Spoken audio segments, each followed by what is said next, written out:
if we're to defend the right of the individuals to lead their life as they choose, even when they make the wrong choices, we have to be certain that we defend all life. If we only defend life at certain stages, then I think it's very difficult to defend liberty. And this is what has happened.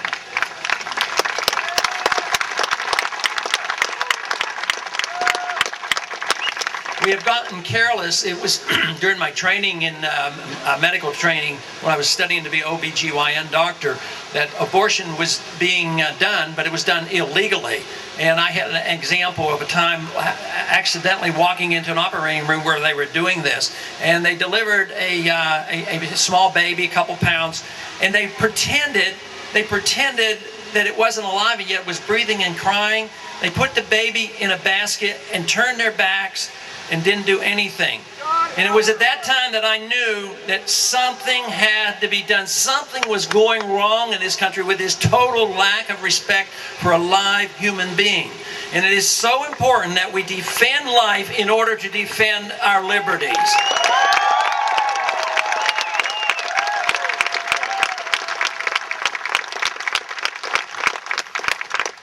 Since 9/11, of course, we passed a lot of legislation.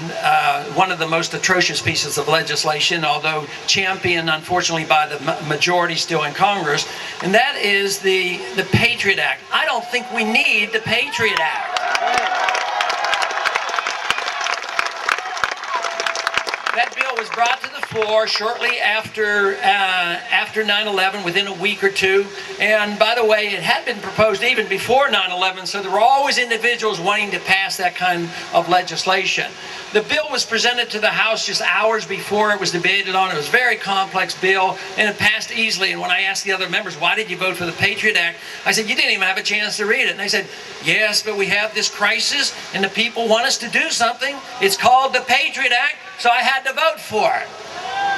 That is absolutely careless attitude in how we've gotten ourselves into such trouble. And now we have a country and an executive branch now that has so little respect for our privacy. We have warrantless searches, and they have challenged the whole concept of habeas corpus. Let me tell you, if I ever have the opportunity, I will never abuse habeas corpus for any American citizen.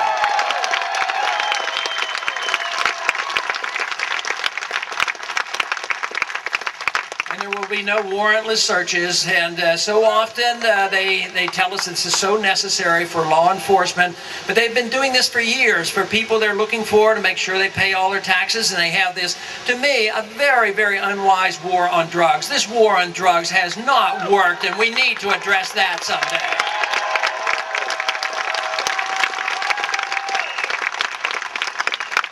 But the bottom line is, who has the responsibility for our lives? And I say we do. We have responsibility for our own lives.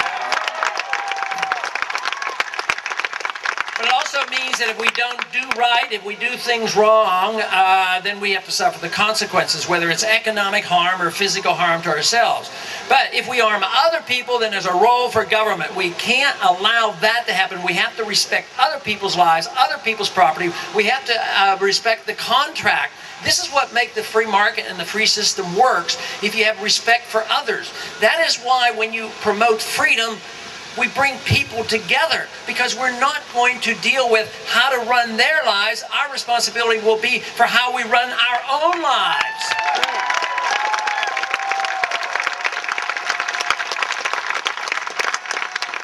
I think it would be appropriate, if it is to be that I'm to be the president, that I take a pay cut.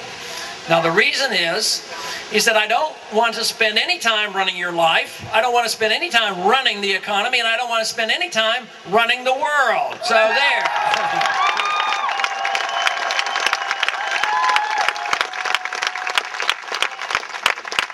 But we do have a wonderful opportunity right now in this campaign and what's happening in this country. We have the young people energized. We have most of America realize there's a problem.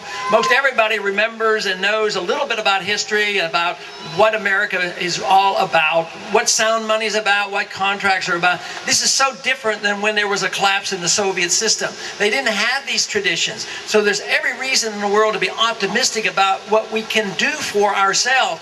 We just need to get the government out of our way and leave us alone.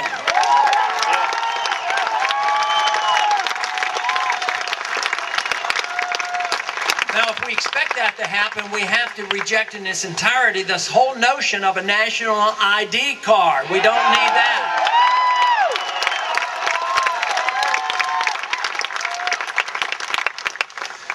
The important part about freedom is that when people are free, they become more creative and they become more energized in what they can do, and they have more opportunities.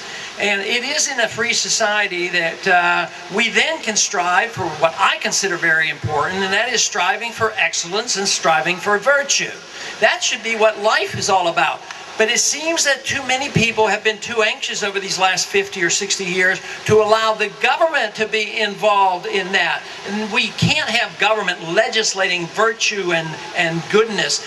That is only done at the expense of liberty. When the government wants to tell us what we should do to run a correct life, or what we should do to make the economy fair to everyone, or what the foreign governments have to do to make their countries obey what we want, that has to be done at the sacrifice of liberty. And the purpose is to protect that liberty so we can have this creative energy released, which is productive and also permits us to continue to strive for excellence and virtue.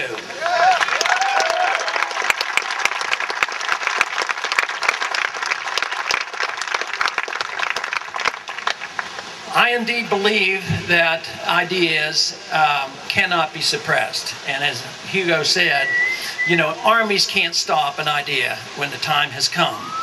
And it looks to me like the time has come. I'm a little surprised that it has, you know, arrived as it has been under these conditions, but it looks like the time has come. The time has come. We don't know exactly what is going to happen tomorrow, next month, or in 6 weeks or 6 months.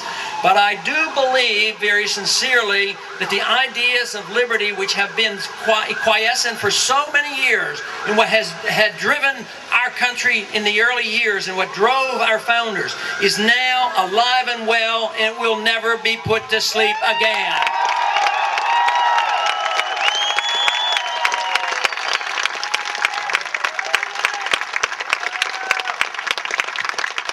So I close now with saying thank you very much for being here.